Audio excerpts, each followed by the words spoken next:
एक शेरनी ने पहाड़ के किनारे बच्चों को जन्म दिया, लेकिन ढलान होने की वजह से बच्चा नीचे गिर गया। वो वहां मौजूद भेड़ों के बीच पलने लगा और बड़ा होने लगा। जब भी आदमखोर जानवर उन भेड़ों का शिकार करने आते, भेड़ें इधर उधर भागने लगती और उन्हें देख वह शेर का बच्चा भी भागने लगता। कई बार दूसरे शेर भी वहां आते, लेकिन उन्हें देखकर भी वह बच्चा डर से भाग जाता। देखते ही देखते उस शेर की आदत रहन सहन उन भेड़ों की तरह हो गई। एक रोज जब वो बड़ा हुआ और पानी पीने नदी के किनारे गया, तो पानी में उसने अपना प्रतिबिंब देखा और वहां से डर के भागने लगा। उसे लगा यहाँ पानी के अंदर भी कोई आदमखोर जानवर उसका शिकार करने को बैठा है। हर दिन वो नदी में आता और खुद को ही देखकर भाग जाता, लेकिन धीरे धीरे उसने खुद को पहचान लिया। जब उसने खुद को पहचाना तो उसे अपनी ताकत का भी पता चला। तुम्हें लगता है कि तुम कमजोर हो, लेकिन ईश्वर ने तुम्हें हर एक शक्ति पहले से दी हुई है। तुम जो सपने देखते हो, जो पाना चाहते हो, जो चीज या जो मुकाम इस पृथ्वी पर किसी एक मनुष्य के पास भी है, वह सब कुछ तुम भी हासिल कर सकते हो। सिर्फ तुम ईश्वर की उन शक्तियों को पहचान लो जो तुम्हारे अंदर मौजूद है। उन शक्तियों को तुम तभी पहचान पाओगे जब तुम खुद पर विश्वास करोगे। दिल से एक बात बताओ, क्या तुम्हें अपने आप पर विश्वास है? यस या नो कमेंट करो। अगर तुम खुद पर विश्वास कर सकते हो तो कुछ भी हासिल कर सकते हो। एक गांव में एक किसान रहता था। वह दिन भर खेतों में मेहनत करके अपने परिवार का गुजारा करता था। उस किसान के माता पिता भी गरीब थे और वो भी अपना जीवन गरीब में ही बिता रहा था। बच्चों की उम्र के साथ साथ उनका खर्च भी बढ़ रहा था। वह अक्सर सोचता रहता था कि जीवन कितना कठिन है। एक समस्या खत्म होने का नाम ही नहीं लेती, उससे पहले दूसरी समस्या सर पर आकर बैठ जाती है। मेरी पूरी जिंदगी तो इन समस्याओं को हल ही करने में निकल जाएगी। उसके गांव में एक प्रसिद्ध महात्मा रहते थे। उसने सोचा क्यों न उस महात्मा के पास जाकर उसे अपनी परेशानी बताई जाए। एक दिन वह उस महात्मा के पास गया। उसने उस महात्मा को अपनी सारी परेशानी बताई। सबको सुनने के बाद महात्मा हंसने लगे। कुछ देर बाद महात्मा ने कहा, तुम मेरे साथ चलो, मैं तुम्हें तुम्हारी सभी परेशानी का हल बता दूंगा। वह महात्मा उस किसान को लेकर नदी के किनारे पहुंच गए।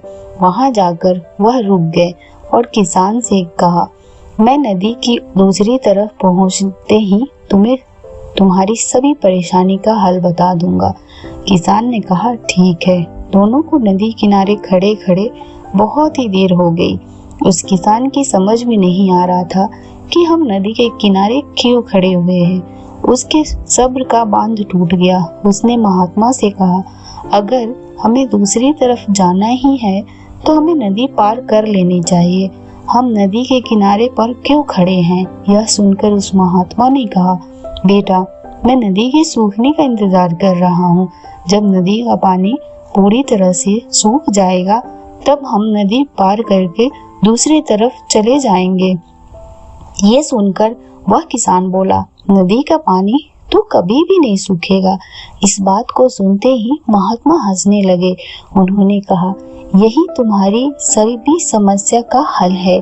हमारा जीवन भी इस नदी की तरह ही है और समस्या इस पानी की तरह है। जब तुम जानते हो कि नदी का पानी नहीं सूखेगा तो तुम्हें खुद ही प्रयास करके नदी पार करनी होगी। अगर तुम किनारे पर बैठकर नदी सूखने का इंतजार करते रहोगे तो तुम्हें जीवन भर किसी भी सुख की प्राप्ति नहीं होगी। दोस्तों, इस स्टोरी से मैं आपको ये समझाना चाहती हूँ कि आपके जीवन में समस्या कभी भी खत्म नहीं होगी। समस्याओं से घबराना नहीं। अगर जिंदगी में कुछ करना है तो आपको उन्हीं समस्याओं का सामना करके आगे बढ़ना होगा। आप इस समस्या से जितनी दूर भागोगे यह उतनी ही ज्यादा बढ़ेगी। इन्हें खत्म करने का एक ही तरीका है, डटकर इनका सामना करो। एक घने जंगल में एक प्रसिद्ध ऋषि रहते थे, जिनकी विशेषता ये थी कि उनके सामने जो भी खड़ा होता था वो उसके मन की बात जान जाते थे। प्रतिदिन पास जंगल के सभी जानवर ऋषि के पास आध्यात्मिक उपदेश सुनने के लिए आते थे और ऋषि उन्हें जीवन की अच्छी बातें बताते थे। उसी जंगल में एक छोटा सा चूहा भी रहता था। वह चूहा भी प्रतिदिन उस ऋषि के उनके उपदेश सुनने के लिए जाता था और हर रोज ऋषि के लिए जंगल से किसी न किसी तरह का कोई फल लेकर आता था, जिसे ऋषि बड़ी खुशी से स्वीकार करते थे। एक दिन जब चूहा जंगल में घूमते हुए ऋषि के लिए जामुन इकट्ठा कर रहा था, तभी उसे एक बिल्ली हमला कर देती है। बिल्ली द्वारा चूहे पर हमला करने के कारण चूहा डर जाता है और तेजी से दौड़ते हुए सीधे ऋषि के आश्रम में चला जाता है तथा पहुंचते ही कांपती आवाज में ऋषि को बोलता है कि बिल्ली ने हम पे हमला कर दिया है। इसी बीच वह बिल्ली भी उस ऋषि के आश्रम पहुंच जाती है और ऋषि से अपना शिकार वापस लेने के लिए अनुमति देने का आग्रह करती है।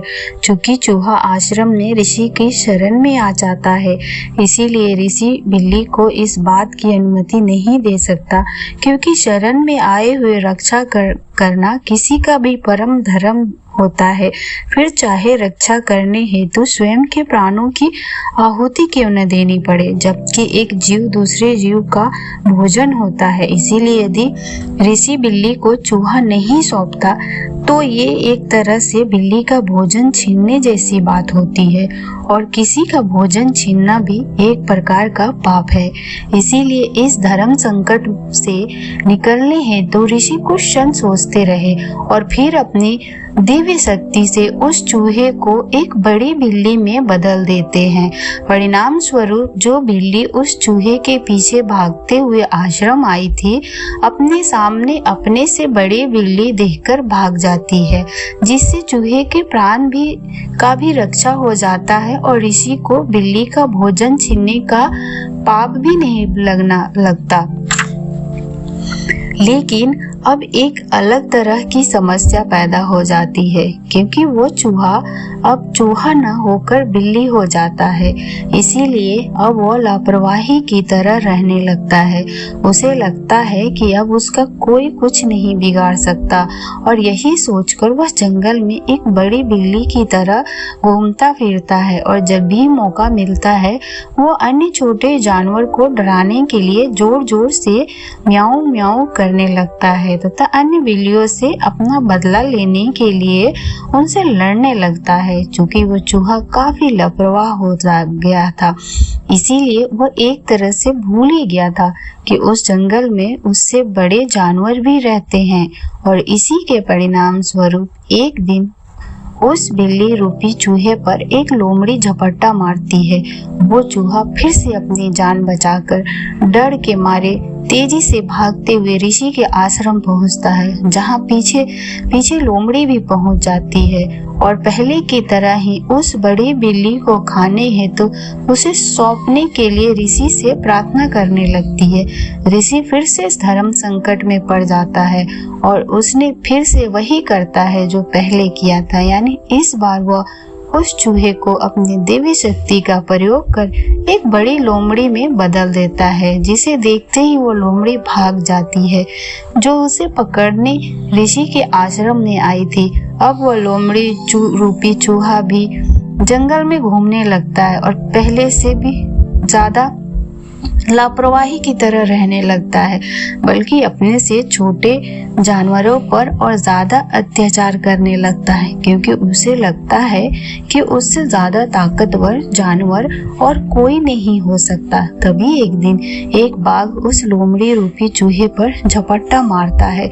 वह चूहा फिर से किसी तरह अपनी जान बचाते हुए भागते भागते ऋषि के आश्रम में आ पहुंचता है, जहां पहले की तरह ही इस बार बाघ भी उससे पीछे पीछे वहीं पहुंच जाता है तथा ऋषि से लोमड़ी को सौंपने की प्रार्थना करता है। ऋषि फिर धर्म संकट में पड़ जाता है और फिर से धर्म संकट से निकलने के लिए उस लोमड़ी रूपी चूहे को एक बड़े बाघ में बदल देता है। फलस्वरूप अपने सामने अपने से बड़ा बाघ देखकर वह बाघ जो उस लोमड़ी रूपी चूहे को पकड़ने आया था भाग जाता है। अब वो चूहा बाघ के रूप में बदल जाने के कारण अपने आप को उस जंगल का सबसे अधिक ताकतवर जानवर समझने लगता है और फिर से उस जंगल में घूमने के लिए जाता है। अनावश्यक रूप से अपने से छोटे जानवरों को डराता है, और क्योंकि ऋषि केवल उसी के मन की बात समझ सकता था जो उसके सामने हो, इसीलिए ऋषि को पता ही नहीं होता कि वह चूहा कितना अत्याचारी हो गया है। वह बाघ रूपी चूहा जंगल का महाराजा तो बन जाता है, परंतु उसे एक चिंता हमेशा परेशान करती रहती है कि किसी दिन यदि उस ऋषि को पता चल गया कि वह जंगल का राजा बनकर अन्य जीवों के साथ दुर्व्यवहार कर रहा है, अथवा यदि किसी के अन्य जानवरों के उसकी शिकायत उस ऋषि से कर दी, तो वह ऋषि उसे फिर से चूहा बना देगा। इसीलिए उसके मन में विचार आता है कि यदि उस ऋषि को ही मार दिया जाए तो फिर से चूहा बनने का डर हमेशा के लिए खत्म हो जाएगा। और ये बात सोचकर वह ऋषि को मारने के लिए आश्रम पहुंचा। लेकिन जैसे ही वह बाघ रूपी चूहा ऋषि के सामने पहुंचा, ऋषि उसके मन की बात समझ गया और अपने दिव्य शक्ति से तुरंत उसे फिर से चूहा बना दिया। और जैसे ही वह फिर से चूहा बना, उसे अपनी मृत्यु दिखाई देने लगी, क्योंकि जितना अत्याचार उसने अन्य जीवों पर किया था, उसके बदले वह जीव उसे जीवित छोड़ने वाले नहीं थे। और जिस उपदेश से वह ऋषि के आश्रम में आया था, उसे जानने के बाद ऋषि भी उसे फिर से बड़ा जानवर बनाने वाले नहीं थे।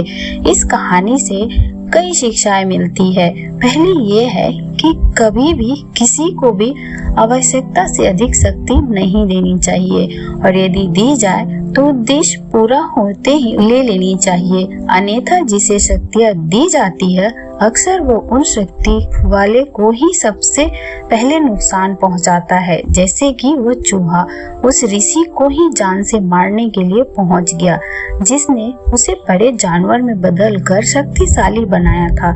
दूसरी ये है कि जो शक्ति देता है, यदि वह समझदार हो तो अंतिम कंट्रोल अपने पास ही रखता है, और जब जरूरत पड़ती है उस अंतिम कंट्रोल से सारी शक्तियाँ ले भी सकता है, जैसा कि ऋषि ने किया।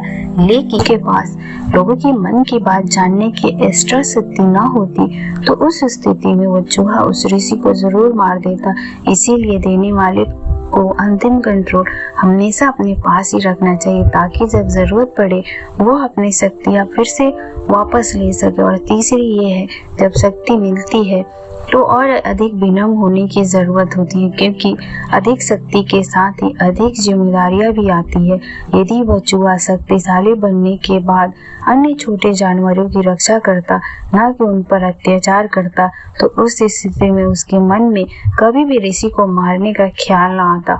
और यदि वह ऋषि को मारने न जाता तो वह हमेशा शक्तिशाली बना रहता, क्योंकि उस स्थिति में ऋषि कभी भी उसे फिर से चूहा नहीं बना। सिद्ध आचार्य अपने शिष्य के साथ तीर्थ यात्रा पर निकले।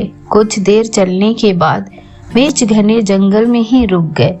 इतने में आचार्य को कुछ आवाज सुनाई दी। ध्यान से सुनने पर आचार्य को समझ आया कि यह कुछ लोगों के रोने की आवाज है। उन्होंने शिष्य को बोला, बालको सुनो, ये आवाज कहाँ से आ रही है? तब शिष्य एक दूसरे का मुंह देखने लगे, क्योंकि उन्हें कोई आवाज सुनाई नहीं दे रही थी। फिर भी गुरु जी के आदेश अनुसार उन्होंने थोड़ी दूरी पर आकर देखा। केवल आचार्य को ही एक गहरे अंधेरे कुएं से कुछ लोगों की रोने की आवाज सुनाई दे रही थी। आचार्य ने कुएं में झांक कर देखा तो उन्हें 5 लोग बहुत ही बुरी दशा में रोते हुए दिखाई दिए, लेकिन शिष्य को ना आवाज सुनाई दी और ना ही कुछ दिखाई दिया। तब आचार्य ने उन 5 को मुस्कुराते हुए देखा और पूछा, भाई किन कर्मों का भोग भोग रहे हो। तब वे पांचों और जोर जोर से रुदन करने लगे। तब आचार्य ने शिष्यों को बताया, यहाँ 5 प्रेत आत्माएं हैं। यह सुनकर शिष्य डर गए।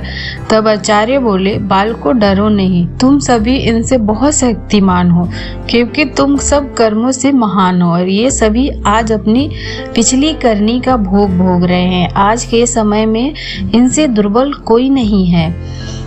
तब शिष्य ने पूछा, इन्होंने ऐसा क्या किया है। तब पहले आत्मा ने उत्तर दिया कि वह पिछले जन्म में ब्राह्मण था, भिक्षा मांगता था, लेकिन उस भिक्षा को भोग विलास में खर्च करता था। दूसरे ने उत्तर दिया, वह क्षत्रिय था और अपनी शक्ति का दुरुपयोग निर्बल असहाय गरीबों पर करता था।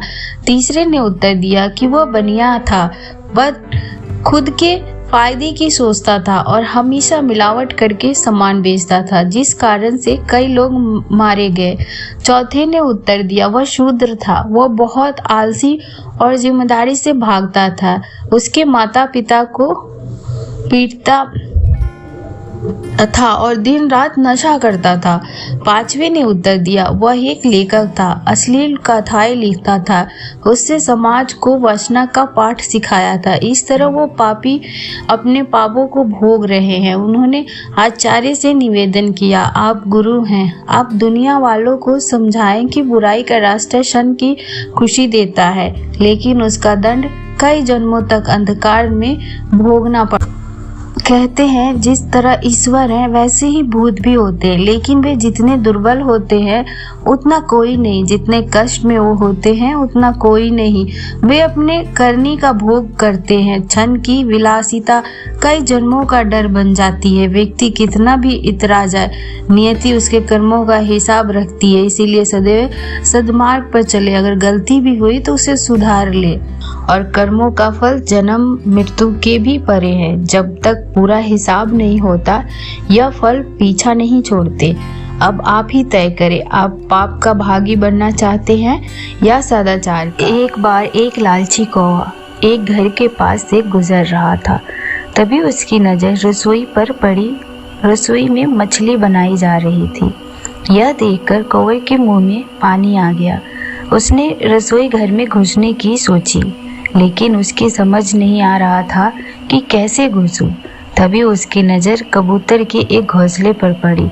उसने सोचा कि अगर मैं कबूतर से दोस्ती कर लूं तो शायद मैं रसोई घर में घुस सकता हूं। कबूतर जब दाना चुगने के लिए रसोई घर से बाहर निकला तो कौवा भी उसके पीछे पीछे चल दिया। कबूतर ने पीछे मुड़कर देखा और कौवा से पूछा, तुम मेरा पीछा क्यों कर रहे हो? कौवा ने कहा, तुम मुझे बहुत अच्छे लगते हो, मैं तुमसे दोस्ती करना चाहता हूँ। यह सुनकर कबूतर ने कहा, हम दोस्त कैसे बन सकते हैं?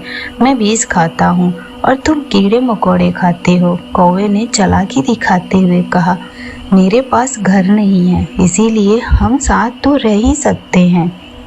रही बात भोजन की, हम भोजन खोजने साथ साथ आएंगे। अगले दिन कबूतर ने कौवे को खाना खोजने के लिए साथ चलने को कहा। कौवा ने बोला, आज मेरी तबीयत खराब है, तुम ही चले जाओ। कबूतर अकेला ही चला गया। रसोई घर में आज फिर से मछली बनाई जा रही थी। खाना तैयार हो चुका था। कौवे के मुंह में मछली को देखकर पानी आ रहा था।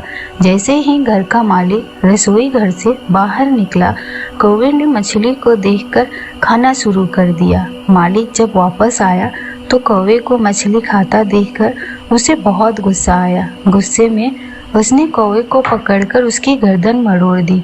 खाना खोजने के बाद कबूतर जब वापस आया तो उसने कौवे की हालत देखी। कौवा की ऐसी हालत देखकर ही वो सब कुछ समझ गया। बुरा काम करने वाले या बुरा सोच रखने वाले लोगों के साथ हमेशा बुरा ही होता है। आज नहीं तो कल जरूर होता है।